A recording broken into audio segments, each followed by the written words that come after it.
আপনি হতে পারেন একজন ছাত্র কিংবা অবসরপ্রাপ্ত ছাত্র, অর্থাৎ চাকুরির জন্য ঘুরছেন এমন মানুষ।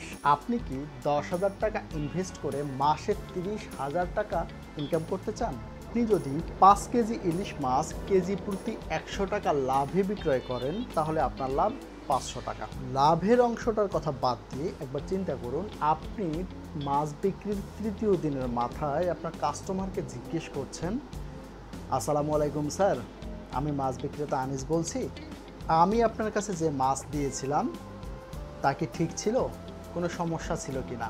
যেখানে একজন মাছ বিক্রেতা মাছ বিক্রি করতে পারলেই কাজ শেষ, সেখানে আপনি ফোন দিয়ে জিজ্ঞেস করছেন মাছ ভালো কিনা, কোনো সমস্যা আছে কিনা।